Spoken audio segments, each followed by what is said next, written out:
Um, the numbers that have been reported by the White House, upwards of 2 million illegal immigrants, they're saying, out of the country, some from self deportation, some from being picked up and encouraged to leave. How accurate are those numbers from your perspective? So I think that with respect to the 1.6 million self-deportations that they're talking about, Mike, I actually think that number is a little bit low.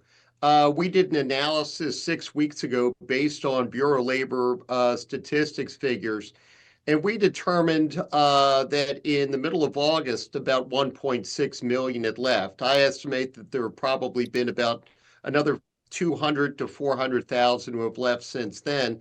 So I think that the actual number of self-deports is closer to 2 million. Now, with respect to the 400,000 deportations, that one I'm having a little bit of trouble, uh, going back and reconfiguring. It's definitely probably been around 250 to 325,000. They might be counting in some individuals that are what we call turnbacks. Those are people who show up at the border, see Border Patrol, and turn around and go back. And that would probably make up the difference for the rest. The important takeaway, however, is that the illegal population has dropped by about 2 million plus since Donald Trump came back into office, and that's a good thing. Okay, yeah, and do you get the impression that uh, they're accelerating this process, or I mean, where do you see this going? Say, if we had to look a year from now, are we going to be looking at doubling these numbers, or what are your perspective on this? So the White House is looking to get to about 600,000 actual physical deportations. And I think that with the large number of people who are self-deporting, it's going to be a little bit difficult for them to get to that point, simply because a lot of the people they're going to look for have already left. If you're a criminal and if you got a serious crime in the United States, you were doing ICE check-ins under the Biden administration, then you probably can read the writing on the wall and you're going to make yourself scarce. If you're under a final order of removal, again, if you know that people in your community are being picked up, being removed, you're going to go. So I think it's going to be tough for them to get to that figure. But the flip side of that is that there are about 1,000 what we call 287G agreements that have already been inked.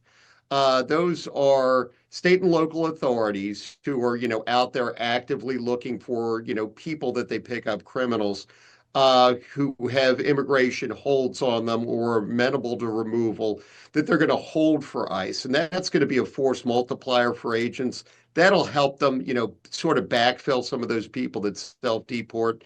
So I think that about 500,000 a year is a reasonable number for the Trump administration to come to.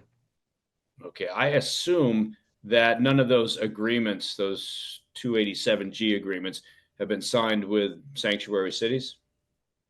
No, definitely not. In fact, the best way to think of a 287G agreement is a sanctuary policy times -1. It's the mirror opposite of that because whereas in sanctuaries, they safeguard, they physically protect their criminal aliens. In 287G communities, they are actively looking for them. They're going to hold them. They're going to make them available to ICE officers so that they can be deported, so that they don't end up back on the street. They don't end up harming members of those communities.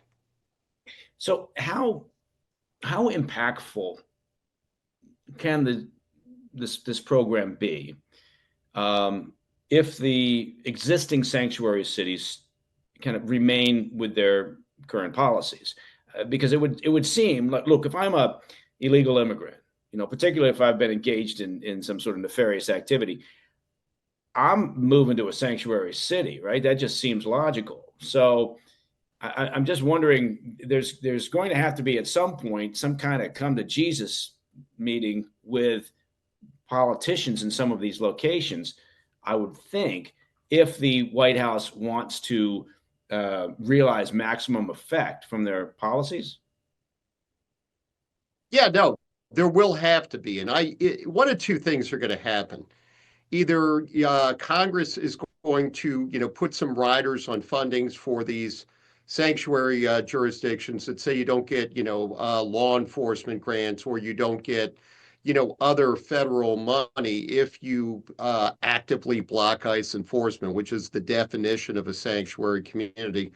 Or alternatively, and this is the one I hope it doesn't come to, there will be some sort of black swan event, something along the lines of September 11th, that are going to wake up sanctuary communities from their slumber, that they're going to begin cooperating with ICE because they want to get people off the streets. And you could, see in the ICE press releases the drumbeat of, malefactors that are being dragged out of big sanctuaries like Boston and Los Angeles. There's some pretty hardened criminals.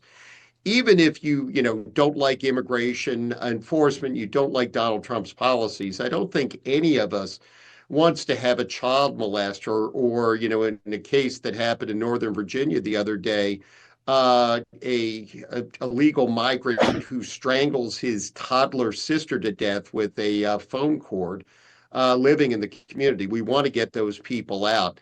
And it's interesting because it's almost as if we're living in the same planet in two different worlds. Because, on the one hand, you've got, ICE, you've got Tom Homan, Donald Trump, who are out there, Kristi Noem, talking about, look, we want to pick up criminals. We want to get the criminals off the streets.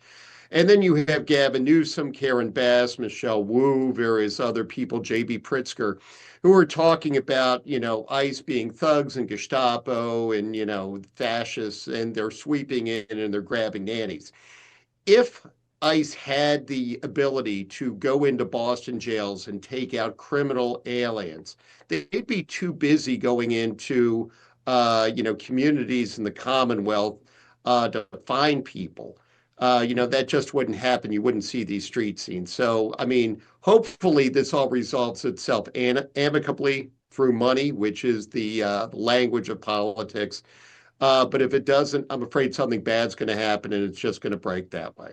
Hey, thanks for tuning in. If you enjoyed this video, don't forget to hit that like button and leave a comment, a really positive, nice, and kind comment. That would be appreciated. And if you're not already subscribed to our channel, make sure to subscribe and turn on notifications so you don't miss any of our daily updates.